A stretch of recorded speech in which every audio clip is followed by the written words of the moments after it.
আমরা সুস্পষ্ট দেখছি এটা ফেসিবাদকে আবার পুনর্জন্ম দিবে, আবার স্ট্রেংথেন করবে, এবং এটার সাথে আমরা কোনোভাবে দায় যাতে আর কোনো সময় হাসিনার মতো ফ্যাসিস্ট স্বৈরশাসক বাংলাদেশে উৎপত্তি না হয়, উৎপাদন না হয়। বিরোধী দলের নেতা বলুন। ইনশাআল্লাহ আরো দেখা হবে, এখানেই দেখা হবে। তবে আজকের মতো দুঃখ নিয়ে আমরা ওয়াক আউট করছি। আসসালামু আলাইকুম।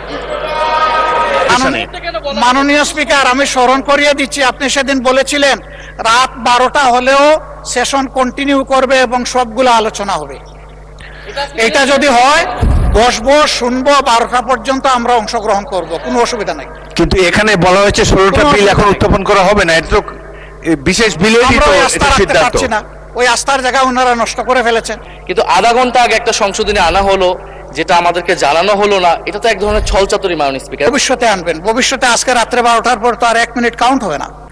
আমি আগেও বলেছি এবং আপনি নিজেও বলেছেন যে এটাই কারেক্ট, যে সবগুলো এখানে আসবে। এখন তিনি তাইলে এর বাইরে যাচ্ছেন কেন? তাইলে তো কোনো কনসেনসাস। সংসদের চমৎকার বিগিনিং, এত বড় একটা জুলাই অভ্যুত্থানের পর এই সংসদ গৃহীত হয়েছে, এমন একটা ফেয়ার ইলেকশনের মাধ্যমে আমরা সবাই এখানে এসেছি। এত বড় বিরোধী দল খুব কমই এসেছে, 77-78 জন, বিরাট ব্যাপার একটা সংসদে। সুতরাং আমরা এই স্পিরিট অফ কোঅপারেশন নিয়ে সামনে এগোতে চাই। মাননীয় বিরোধী দলের নেতা বলুন আপনি। মাননীয় স্পিকার, আপনাকে ধন্যবাদ। আসলে আপনি ঠিকই বলেছেন, পার্লামেন্টে ঢুকি নাই এর আগে, কিন্তু এবার পার্লামেন্টের একজন ক্ষুদ্র দায়িত্বশীল সদস্য। এর আগেরগুলো আমরা দেখেছি বাইরে থেকে, আর এবারকারটা আমরা অবজার্ভ করছি ভিতর থেকে।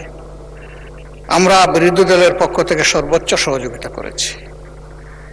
এর আগে একটা বিলে আমাদের কথা ছিল, কনসেনসাসের ভিত্তিতে সহযোগিতা চেয়েছেন ট্রেজারি বেঞ্চের দায়িত্বপ্রাপ্ত একজন মন্ত্রী, আমি তাকে সম্মান জানাই। এরপরের বিলে কিন্তু আমরা সহযোগিতা করেছি, এরপরেও সহযোগিতা করেছি। আমাদের আপত্তি ছিল যে টেবিলের উপরে এইমাত্র আসছে, আমরা কিছুই দেখতে পারি নাই। আমরা ওই কনসেনসাসের উপরে আমরা রেসপেক্ট আমরা রেখেছি, সেটা আমরা রাখতে পারলাম। এই আপনার সভাপতিত্ব হয়েছে, আমরা সেটা রাখতে পারলাম। কিন্তু আমাদের একটা ন্যায্য এই দাবি, যেটার সাথে সবার ব্যক্তিগত আবেগ, চিন্তা এবং কন্ট্রিবিউশন, স্যাক্রিফাইস জড়িত, সেটা একটু সরকারি দল পারেন না একটু রিভিউ করতে? তারা একটু মন বড় করে বলতে পারেন, ঠিক আছে এজ ইট ইজ আমরা এখন পাশ করে নিলাম, ভবিষ্যতে অধিকতর সংশোধন দরকার মনে করলে আবার আমরা বিল আনব, সেটা পারি। কিন্তু না না, আপনারা তো পাশ করেছেন সংশোধনী সহ। মাননীয় স্পিকার, এটা কি সংশোধনী সহ পাশ হয়েছে নাকি সংশোধনী ছাড়া পাশ হয়েছে?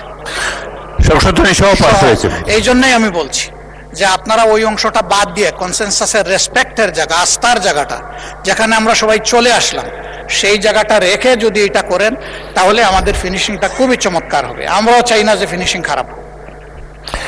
মাননীয় বিরোধী দলের নেতা, এরপরে একটা কথা আছে, এটা আপনি বলেছেন যে আর একটা মাত্র বিল বাকি আছে, তাইলে বাকি বিলগুলা কি হবে? মাননীয় স্পিকার, যেটা কার্য উপদেষ্টা পরিষদের সিদ্ধান্ত হলো যে সবগুলো এখানে আসবে, এর মাঝে বিশেষভাবে পুলিশ সংস্কার কমিশন, গুম কমিশন, এরপরে তামাকের উপরে একটা আছে, দুদক আছে, এগুলা কি হবে?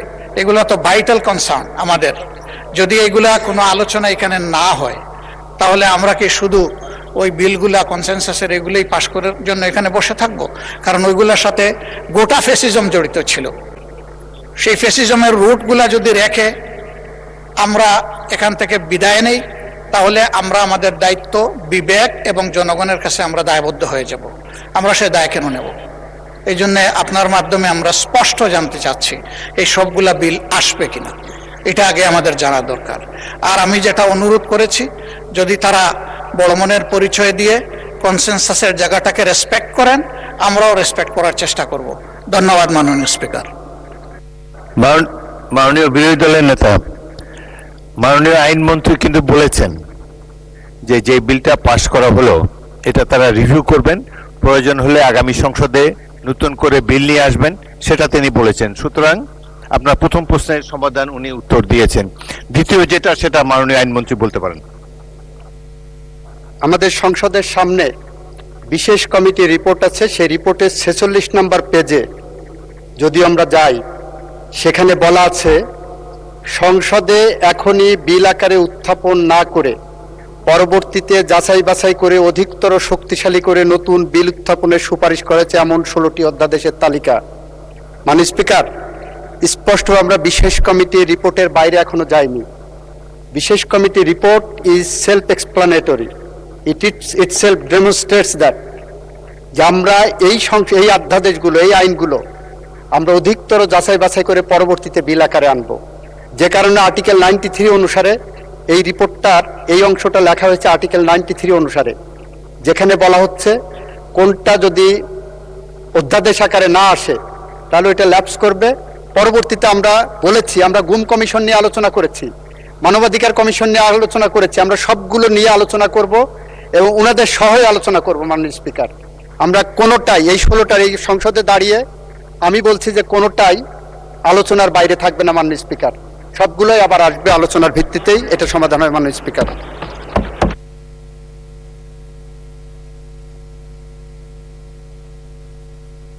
মাননীয় বিরোধী দলের নেতা, আর ইউ স্যাটিসফাইড?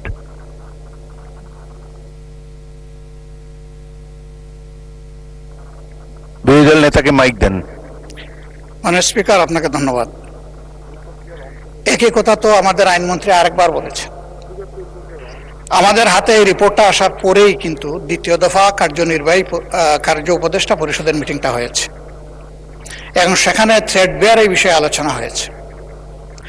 আমি আগেও বলেছি এবং আপনি নিজেও বলেছেন যে এটাই কারেক্ট, যে সবগুলো এখানে আসবে। এখন তিনি তাইলে এর বাইরে যাচ্ছেন কেন? তাইলে তো কোনো কনসেনসাসই থাকছে না। তাইলে এই কার্য উপদেষ্টা কমিটির বৈঠকের পজিশনটা কি থাকবে সেটা তো ওখানেই বলতে পারতেন, আপত্তি দিয়ে ওটা আপনি সেইভাবে রুলিং না দিতে পারতেন। তখন আমরা আমাদের কি কর্মপন্থা নেব সেটা আমরা ঠিক করতাম বিরোধী দল হিসাবে। এখন তো আমরা একটা ইনডিসিশনে পড়ে গেলাম। আমাদেরকে তো এইভাবে ইনডিসিশনে বলার অধিকার তো নেই। আমি আবারও জোরালো দাবি জানাবো, সবগুলা যদি ডেফার হয় এখানে আলোচনা হয়ে ডেফার হবে। আলোচনা না হয়ে যদি কোনো কিছু ল্যাপস করতে হয়, আমরা সুস্পষ্ট দেখছি এটা ফেসিবাদকে আবার পুনর্জন্ম দিবে, আবার স্ট্রেংথেন করবে এবং এটার সাথে আমরা কোনোভাবে আমরা দায়বদ্ধ হতে চাই না। একেবারেই আমাদের কথা এই ব্যাপারে ক্লিয়ার। আর জাদুঘরেরটা তো সংশোধনী সহ পাশ করেছেন, ওনারা ওখান থেকে নড়বেন না। সেই জায়গায় আমরা আমাদের আপত্তি আর তুলে নিতে পারলাম না, দুঃখিত আমরা। মাননীয় স্বরাষ্ট্রমন্ত্রী। মাননীয় স্পিকার, আপনাকে ধন্যবাদ। আমি চাচ্ছিলাম না আসলে দাঁড়াতে, কিছু কথা রেকর্ডে রাখতে হবে সেই জন্য দাঁড়ানো। মাননীয় আইনমন্ত্রী স্পষ্ট করেই মাননীয় লিডার অব দি হাউসের সাথে আলোচনা করেই তখন সেই প্রস্তাবটা দিয়েছে যে জুলাই স্মৃতি জাদুঘর সম্পর্কে মাননীয় বিরোধী দলীয় চিফ হুইপ এবং অন্যান্য মাননীয় সদস্যরা যে আপত্তিটা তুলেছেন সেই বিষয়টা উনি এক্সপ্লেইন করেছেন, যেটা সরকারের পক্ষ থেকে অ্যামেন্ডমেন্ট না, এটা একজন প্রাইভেট মেম্বার হিসেবে একটা অ্যামেন্ডমেন্ট দিয়েছে। সেই অ্যামেন্ডমেন্টের উপরে ওনারা বক্তব্য রেখেছেন, এই পক্ষে আইনমন্ত্রীর বক্তব্য রেখেছে, কনসার্ন মিনিস্টার বক্তব্য রেখেছে, পাশ হয়েছে। তারপরেও আপনার কাছে যেহেতু মাননীয় বিরোধী দলীয় নেতা এবং অন্যান্য সদস্যগণ আপত্তি তুলেছেন, এই জুলাই স্মৃতি জাদুঘর আমি নিজে এবং মাননীয় বিরোধী দলীয় নেতা প্রফেসর ডক্টর ইউনূস, মাননীয় প্রাক্তন সাবেক প্রধান উপদেষ্টা সহ দেখতে গিয়েছিলাম। এটা জীবন্ত জাদুঘর, এটা জীবন্ত ঘর, জাদুঘর নয়। বাংলাদেশের ছাত্র গণ অভ্যুত্থানের প্রতীক হিসাবে ভবিষ্যতে যাতে কোনো শাসক শ্রেণী স্বৈর শাসক না হয়ে উঠতে পারে সেটার জন্য এটার প্রতীক হিসাবে থাকবে, সেটাকে আমরা ধারণ করতে চাই। মাননীয় স্পিকার, মানে প্রধানমন্ত্রী সম্মতি দিয়েছেন, সেটা আনুষ্ঠানিকভাবে উদ্বোধন করতে যাবেন। এটাকে স্ট্রেংথেন করা দরকার, জাতির ইতিহাসকে ধারণ করা দরকার, এবং যাতে আর কোনো সময় হাসিনার মতো ফ্যাসিস্ট স্বৈরশাসক বাংলাদেশে উৎপত্তি না হয়, উৎপাদন না হয়, সেজন্য এই জাদুঘরকে আমরা সেভাবে সংরক্ষণ করতে চাই। 1971 থেকে শুরু করে 2024 পর্যন্ত, তারপরে পর্যন্ত সমস্ত ইতিহাসকে এখানে ধারণ করা হয়েছে, আরো উন্নয়ন করা হবে। মাননীয় স্পিকার, মাননীয় বিরোধী দলীয় চিফ হুইপ যেটা বলেছেন, এটাকে অটোনোমাস বডি হিসেবে রাখা যায় কিনা সে ব্যাপারে তো আলোচনা হতে পারে। আমাদের শাহবাগ জাতীয় জাদুঘর সহ অন্যান্য জাদুঘর যেগুলো আছে সেটা কিভাবে পরিচালিত হয়, কিউরেটর কিভাবে থাকে। সাবেক একজন উপদেষ্টা গত ইন্টারিম গভর্নমেন্টের তিনি খুবই পারদর্শী, সম্ভবত উনি এখনো কিউরেটর হিসেবে আছেন। আমরা তো পরিবর্তন করিনি মাননীয় স্পিকার। যদি এরকম অবদান রাখার মতো আরো কোনো বিশেষজ্ঞ থাকে, বিভিন্ন কমিটিতে ধারণ করা যায়। তবে কেউ পদত্যাগ করলেই কেবল সেই পদ হারাবে, সরকারের ক্ষমতা থাকবে না তাকে অপসারণ করার, সেই জন্য একটা প্রভিশন আনতে হয়েছে, সেটা মাননীয় সদস্য বিরোধী এনেছেন। আর সরকারের কাছে যেটা নিয়ন্ত্রণ কর্তৃপক্ষ হিসেবে থাকে, সেটা সমস্ত কর্তৃপক্ষের কাছে সেরকম থাকে। আর দল তো মাননীয় স্পিকার, বিরোধী দল সরকার দল তো রাজনৈতিক দল, এবং রাজনৈতিক দলের সরকার পলিটিক্যাল গভর্নমেন্ট এস্টাবলিশ করার জন্যই তো আমরা ছাত্র গণ অভ্যুত্থান করেছি, ভোটের অধিকার প্রতিষ্ঠা করেছি। এখন পলিটিক্যাল গভর্নমেন্টের যদি নিয়ন্ত্রণ মন্ত্রণালয়ের অধিদপ্তর এবং সংস্থার মধ্যে না থাকে, তাহলে নিয়ন্ত্রণটা করবে কে? সেই জন্য আলাপ আলোচনা করে নিয়ন্ত্রণকারী কর্তৃপক্ষ এবং ভবিষ্যতে এটা বিকাশের জন্য, উন্নয়নের জন্য আমরা কিভাবে কি করতে পারি আলাপ আলোচনা করে পুনরায় একটা বিল যদি প্রয়োজন হয় সবাই মিলে আনবো। সেখানে আমরা বিরোধী দলের যে সমস্ত প্রস্তাব দিয়েছে সেইগুলো আমরা ধারণ করতে পারি, এই প্রস্তাবিত দিয়েছে এই সংসদে। দ্বিতীয় হলো মাননীয় স্পিকার, কার্য উপদেষ্টা কমিটিতে আলোচনা হয়, সংসদ কতদিন চলবে, কিভাবে চলবে, কি কি বিজনেস এখানে আলোচনা হবে ইত্যাদি, সেটা আপনি করেছেন, আপনি সভাপতি। কিন্তু জাতীয় সংসদের এই অধ্যাদেশগুলো, উত্থাপিত অধ্যাদেশগুলো নিয়ে পরীক্ষা নিরীক্ষা করে রিপোর্ট দেওয়ার জন্যই এই বিশেষ কমিটি, জাতীয় সংসদ কর্তৃক গঠিত বিশেষ কমিটি। এখানে স্পষ্টতই কয়েকটা ভাগে সুপারিশ করা হয়েছে, যেটা আইনমন্ত্রী বললেন 16টা অধ্যাদেশের ব্যাপারে এখানে বলা হয়েছে এখনই বিল আকার উত্থাপন না করে যাচাই বাছাই করে অধিকতর শক্তিশালী করে নতুন বিল উত্থাপনের বিষয়ে সুপারিশ করা হয়েছে, এমন 16টি বিল। তার মধ্যে উনি যেটা বললেন যে দুদক, সেটা এখানে আছে, মানবাধিকার কমিশন আছে, অথচ এগুলো নিয়ে আলাপ আলোচনার যথেষ্ট সময় আপনি দিয়েছেন। এবং এইখানে আপনি দেখবেন তিনি যেভাবে বললেন যে গুম প্রতিরোধ ইত্যাদি বিষয়ে ওনারা নোট অফ ডিসেন্ট দিয়েছেন, সেই নোট অফ ডিসেন্ট বিষয়ে কথাও হয়েছে। কিন্তু বিলটা যখন আসবে তখন আলাপ আলোচনা করেই আসবে পরবর্তীতে, সেখানে ওনারা ওনাদের মতামত দিবেন, সংশোধনী দিবেন, আলাপ করব আমরা। গুম আইন, মানবাধিকার কমিশন আইন এবং প্রয়োজনে আইসিটি অ্যাক্টকে আরো বেশি শক্তিশালী করা হবে সবাই আলোচনার ভিত্তিতে।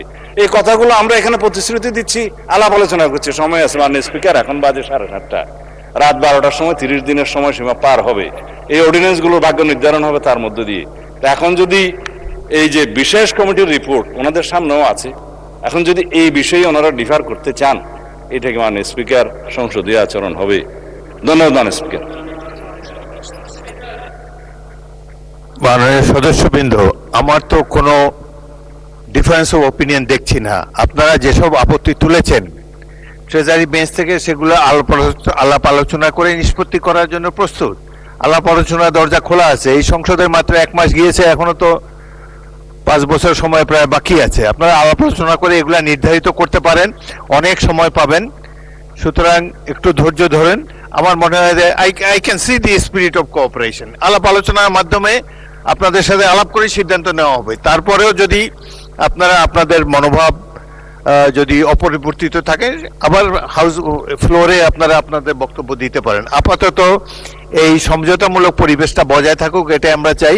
এবং সর্বশেষ যে একটা বিল আছে এটা শেষ করি। ধন্যবাদ। জি মাননীয় চিফ হুইপ বলেন।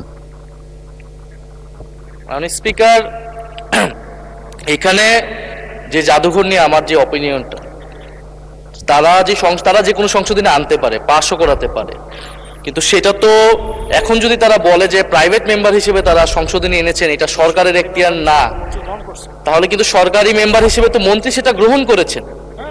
আমাদের যেগুলো নোট অফ ডিসেন্ট, মন্ত্রীরা তো বিরোধিতা করেছেন। এই মন্ত্রী, সংস্কৃতি মন্ত্রী চাইলে সেটা বিরোধিতা করতে পারতেন, কারণ সংস্কৃতি মন্ত্রী তো সেই কনসেনসাসের পার্ট।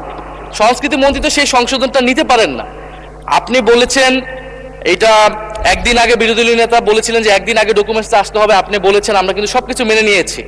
তো এখানে তো আমরাও কোঅপারেশন করছি যাতে দ্রুত সময়ের মধ্যে এই বিলগুলো পাস হোক, কিন্তু আধা ঘন্টা আগে একটা সংশোধনী আনা হলো, যেটা আমাদেরকে জানানো হলো না, এটা তো এক ধরনের ছলচাতুরি মাননীয় স্পিকার, এবং আপনার সভাপতিত্বে কিন্তু এই জিনিসটা হলো, ফলে এটা কিন্তু কনসেনসাস ব্রেক করেছে।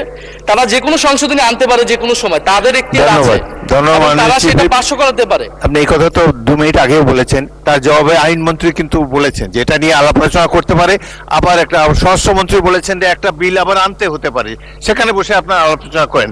এই চ্যাপ্টারটা ক্লোজ করা হয় নাই, the matter has not been closed yet. এটা নিয়ে পরবর্তীতেও আলাপ আলোচনা হতে পারে, আবার বিল আনা হতে পারে।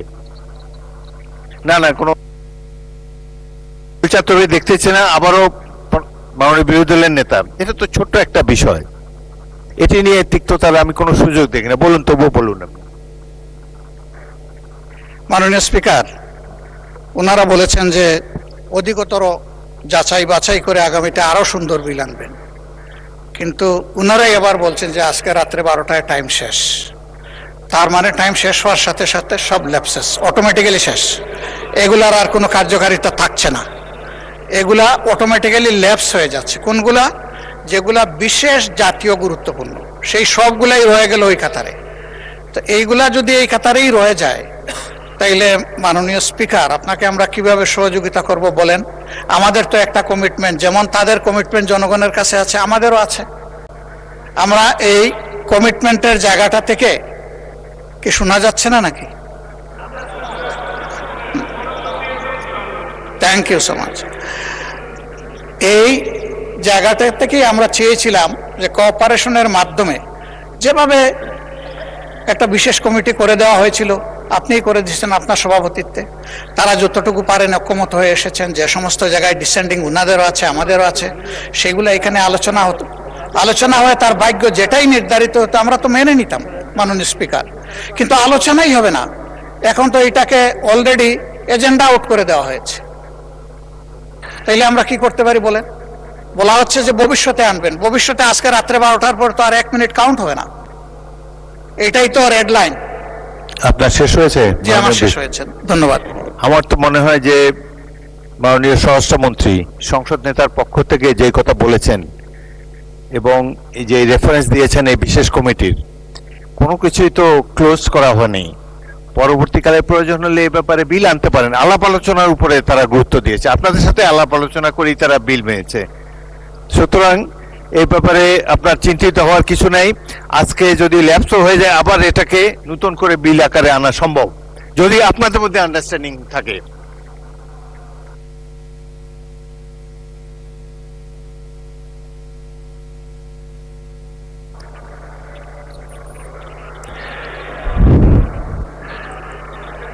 মাননীয় বিরোধী দলের নেতা, আমার তো মনে হয় যে, আচ্ছা মাননীয় চিফ হুইপ বলেন। মাননীয় স্পিকার, চিফ হুইপকে একটু শোনেন। মাননীয় স্পিকার, বিরোধী দলীয় নেতা, মাননীয় স্পিকার, বিরোধী দলীয় নেতা যে কথা বলেছেন আর আপনি যে কথা দেখিয়েছেন, বলেছেন যে আর স্পিরিট অফ কোঅপারেশন, অ্যাকচুয়ালি আমাদের মাননীয় আইনমন্ত্রী কথা বলেছেন, মাননীয় স্বরাষ্ট্রমন্ত্রী কথা বলেছেন, এবং আমাদের নেতার সাথেও কথা বলেছি, সংসদ নেতার সাথে। বিষয়টা হলো এই যে এখানে এই পৃষ্ঠের মধ্যে রিপোর্টে আছে, আমরা রিপোর্ট নিয়ে বসে থাকলাম বা থাকলাম না এরকম নয়। আমরা চাচ্ছি, আমি মাননীয় সদস্য আপনার দৃষ্টি আকর্ষণ করছি, আমরা চাচ্ছি একটা সমঝোতা হোক এবং সমঝোতার ভিত্তিতে হোক। আমাদের তরফ থেকে আগামী সংসদে, আগামী সেশন তো ইনশাল্লাহ বাজেট সেশন হবে, বাজেট সেশনে সবগুলো বিল আসবে ইনশাল্লাহ, সবগুলো বিল আসবে, তখন আপনারা সময় পাবেন এখানে, এবং এই সবগুলো বিলই আগামী বাজেট সেশনে আসবে। সুতরাং সেখানে যেমন আপনারা আলোচনার সুযোগ পাবেন এবং এখানে কন্ট্রিবিউট করার সুযোগ পাবেন। মাননীয় বিরোধী দলের নেতা, চিফ হুইপ অ্যাসুরেন্স দিয়েছে প্রত্যেকটা বিল আগামী সেশনে আসবে। I think this should satisfy you. প্রত্যেকটা বিলই আগামী সেশনে আসবে। বিরোধী দলের নেতাকে মাইক দেন, মাইক দেন। আস্থা হারানো অবস্থায় এখানে বসা মিনিংলেস। ও আপনার you are determined to stage a walkout. এখানে ট্রাস্ট মেনটেইন করা হয়নি, এটা আমাদের দুঃখ যে আমরা এই দুঃখ নিয়ে এখন ওয়াকআউট। না, আপনারা যদি ওয়াকআউট করার জন্য আগে প্রথমে সিদ্ধান্ত নিয়ে থাকেন, মোস্ট ওয়েলকাম, নো প্রবলেম। না না, democracy is a rule by majority. এটা মাননীয় স্পিকার, এটা আরো দুঃখ পেলাম, এই কথাটা আরো দুঃখ পেলাম। আপনি আপনার কাছে আমরা প্রথম দিনই আশা করেছিলাম, আপনিও বলেছিলেন যে আপনি জাস্টিস মেনটেন করবেন। সফার আপনি অনেক করেছেন, কিন্তু আজকের দিনটা এই সময় এসে আমরা জাস্টিস পেলাম না মাননীয় স্পিকার। মাননীয় বিরোধী দলের নেতা, এই- মাননীয় বিরোধী দলের নেতা চিফ হুইপের অ্যাসুরেন্স যে প্রত্যেকটা বিল আগামী না, না, সেশনে আসবে, না। আপনার মেইন কোয়েরি তো এটাই ছিল। বিশেষ এক মাস কমিটিতে পরেই প্রত্যেকটা বিল আসছে। বিশেষ কমিটিতে অ্যাসুরেন্স, উপদেষ্টা কমিটিতে অ্যাসুরেন্স, সবই তো উলট পালট হয়ে যাচ্ছে একটা অংশ। তাইলে ট্রাস্টের জায়গাটা ওনারা তো রাখলেন না মাননীয় স্পিকার। আমি তো বললাম যে মাননীয় এখানে বিরোধী আপনি দলের দৃষ্টি নেতা। আকর্ষণ করার পরে আমরা কিন্তু সহযোগিতা করেই যাচ্ছিলাম যে ঠিক আছে, কনসেনসাস যা হয়েছে আমরা আর কথা বলবো না, আমরা হাতেই বুড় দিয়ে দিয়ে চলবো, আমরা চলেছি। কিন্তু এখন এসে দেখতে যে আমাদেরকে আসলে ব্ল্যাক আউট করে দেওয়া হচ্ছে। ওই ব্ল্যাক আউট কেন আমরা হবো মাননীয় স্পিকার? মাননীয় বিরোধী দলের নেতা, আমরা তো আপনার চাই না। আপনার প্রধান প্রশ্ন ছিল যে এই বিলগুলা যেগুলা উঠেনি এই হ্যাঁ। অধিবেশনে, জি। সেগুলার ফেট কি হবে, জি। সেটা বিরোধী দল ট্রেজারি বেঞ্চ থেকে এবং বলা মাননীয় হয়েছে স্পিকার, আমি স্মরণ প্রত্যেকটা করিয়ে বিল আনা দিচ্ছি। হবে আগামী অধিবেশনে। মাননীয় স্পিকার, আমি স্মরণ করিয়ে দিচ্ছি, আপনি সেদিন বলেছিলেন রাত 12টা হলেও সেশন কন্টিনিউ করবে এবং সবগুলো আলোচনা হবে। এটা যদি হয় বসবো, শুনবো, 12টা পর্যন্ত আমরা অংশগ্রহণ করব, কোনো অসুবিধা নাই। কিন্তু এখানে বলা হয়েছে 16টা কোনো বিল এখন অসুবিধা নেই। উত্থাপন করা হবে না, এটা তো বিশেষ বিলেরই আমরা তো ওই আস্থা এটা রাখতে সিদ্ধান্ত। পারছি না, ওই আস্থার জায়গা ওনারা নষ্ট করে ফেলেছেন। এই জাদুঘরে একটা ক্লজ ওনারা যখন আনবেন তখন ভবিষ্যতে বেঁচে থাকলে আমরা অংশগ্রহণ করব।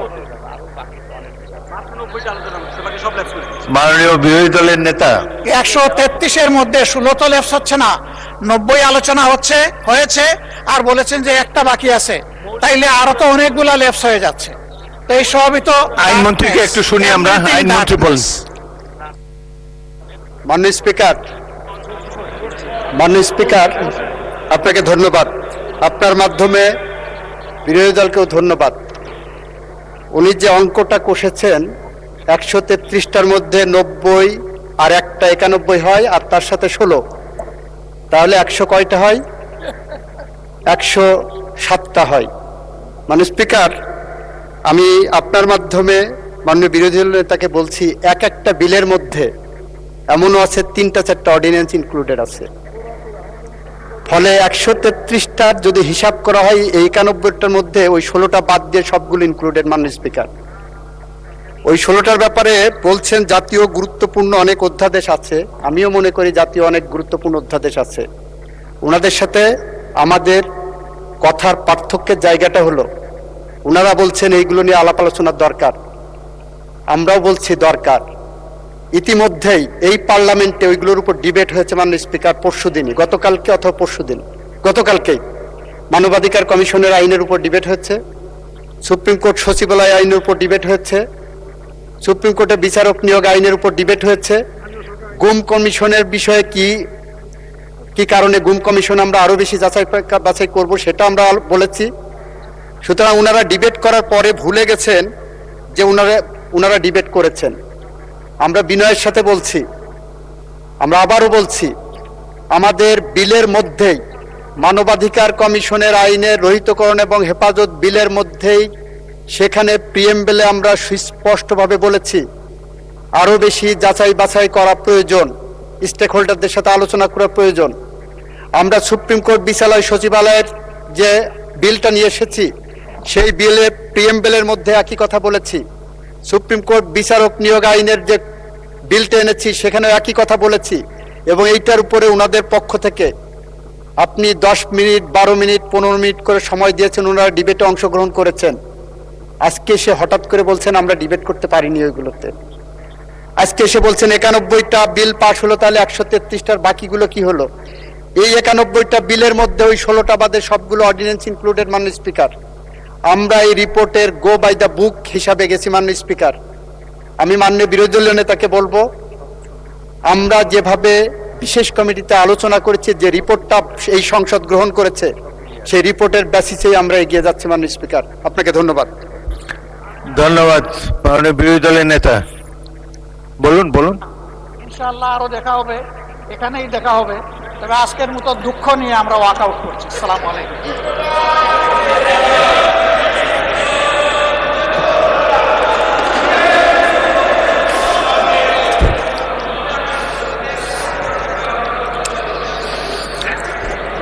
মাননীয় সদস্যবৃন্দ,